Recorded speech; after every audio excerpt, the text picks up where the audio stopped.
O adversário atualmente está a preparar o mundo inteiro para a chegada do anticristo, algo que esperávamos testemunhar, mas não com tanta celeridade. De maneira inequívoca, Jesus afirmou nas Escrituras que, quando regressasse, 2 estariam no campo. Não se referia a meros observadores olhando para os céus em antecipação à sua volta. Um será arrebatado e o outro permanecerá. Este trecho faz alusão a uma passagem bíblica encontrada em Mateus 24, versículo 41, que aborda a segunda vinda de Jesus Cristo e o evento do arrebatamento. Sim, deve prosseguir com a sua vida cotidiana, mas não descurar o propósito. Não está aqui apenas para desfrutar de uma vida terrena confortável, para adquirir o que deseja e satisfazer os seus desejos materiais. Não, o Senhor concedeu-nos mais na vida da igreja, a saber, a missão celestial e o evangelho do reino. Se atentarmos às profecias escatológicas, ficaremos atordoados. A Bíblia expressa claramente as profecias relacionadas ao regresso do Senhor. Particularmente no que diz respeito ao anticristo, alguns livros da Bíblia se aprofundam nesse tema. Um desses livros é o livro de Daniel, especificamente o capítulo 2. Nesse capítulo, Daniel nos apresenta uma visão de uma estátua que simboliza 4 impérios que desempenharão papéis importantes na história da humanidade. O que podemos aprender aqui é que Deus mantém o controle sobre todas as nações e governos, mesmo quando impérios poderosos caem e outros surgem. Isso nos ensina que, independentemente da situação política e das circunstâncias sociais em que vivemos, Deus é supremo e tem um plano para o nosso mundo. No capítulo 9 de Daniel, encontramos a profecia das 70 semanas, que aponta para a vinda do Messias. Daniel nos ensina a importância da oração de arrependimento e do reconhecimento dos nossos pecados. Essa profecia não apenas revelou o momento da vinda de Jesus, mas também nos lembra da necessidade de nos prepararmos espiritualmente, no âmbito espiritual, em preparação para a segunda vinda de Cristo. No capítulo 7, Daniel nos apresenta uma visão das 4 bestas que simbolizam 4 impérios que surgirão na Terra. Essa visão nos recorda que a história está repleta de conflitos e desafios, mas também assegura que o reino de Deus triunfará sobre todas as coisas. Devemos manter nossa fidelidade a Deus, mesmo quando confrontados com adversidades. Os capítulos 3 e 6 de Daniel narram as histórias de Sadraque, Mesaque e Abednego na fornalha ardente, e a experiência de Daniel na cova dos leões.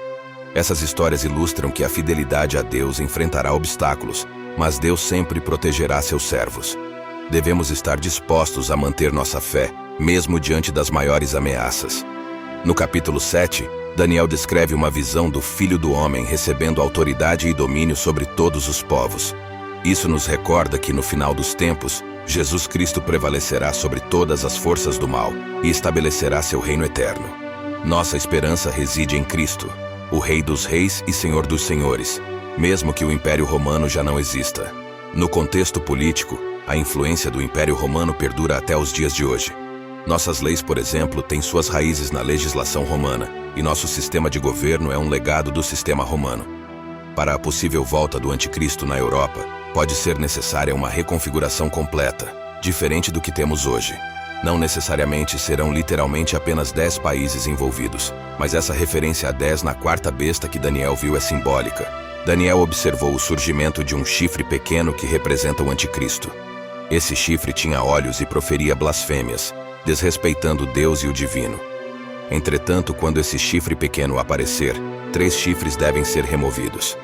As mudanças estão ocorrendo rapidamente, incluindo o surgimento de novas doenças que não existiam antes, sendo todos esses eventos considerados sinais do fim dos tempos. Deus estabeleceu a profecia das 70 semanas para o povo de Israel, que representam 490 anos no total. Deus marcou eventos dentro desse período, incluindo a ordem para os judeus retornarem a Jerusalém e reconstruírem os muros. As 7 semanas iniciais totalizam 49 anos, culminando na conclusão da construção dos muros de Jerusalém e na morte de Jesus Cristo na cruz após 62 semanas, ou seja, 434 anos. Fica faltando uma semana, ou seja, 7 anos para completar as 70 semanas. Deus interrompeu essa contagem para introduzir a era da graça e da igreja.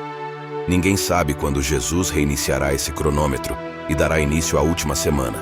Mas observando os sinais, Isso pode ocorrer a qualquer momento nos últimos 7 anos, com a ascensão de um líder mundial. À medida que o mundo enfrenta a necessidade de liderança e paz, espera-se o surgimento de um líder carismático. Esse líder, quando aparecer, promete trazer paz global e um acordo de paz para Israel. Isso abrirá caminho para a reconstrução do Templo de Israel nos primeiros anos desse período, conforme previsto no Antigo Testamento. Durante esse tempo, as práticas judaicas serão restauradas. No entanto, na metade desse período, após 3 anos e meio, esse líder sofrerá uma ferida mortal. Surpreendentemente, ele ressuscitará e ganhará seguidores em todo o mundo. No entanto, ele será possuído por um espírito maligno e se transformará na terrível figura conhecida como a Besta, ou seja, o Anticristo. A partir desse ponto, ele se revelará como a personificação do mal e buscará dominar o mundo, exigindo adoração e total lealdade. O Anticristo estará acompanhado por um falso profeta que realizará milagres enganosos e persuadirá as pessoas a adorá-lo. Durante esse período, chamado de Grande Tribulação, testemunharemos desastres naturais, conflitos, perseguição aos cristãos e uma série de eventos catastróficos. A humanidade enfrentará desafios sem precedentes, e muitos serão enganados pela falsa sensação de paz e prosperidade temporárias oferecida pelo Anticristo. É fundamental lembrar que a data exata do retorno de Jesus e o início da Grande Tribulação são desconhecidos. Portanto, os cristãos são exortados a viver uma vida piedosa, buscar a Deus em oração e compartilhar o Evangelho com outros, preparando-se espiritualmente para qualquer eventualidade. Enquanto observamos os sinais dos tempos e estudamos as profecias bíblicas, nossa esperança está em Cristo, nosso Salvador, que prometeu retornar para redimir seu povo e estabelecer seu reino eterno. Portanto, que possamos permanecer fiéis à nossa fé e confiar em Deus, independentemente das circunstâncias que nos cercam. Agradeço por acompanhar este conteúdo e convido você a se inscrever e deixar um like. Além disso, confira outros vídeos em nosso canal, onde exploramos profundamente esse tópico. Que Deus esteja com você.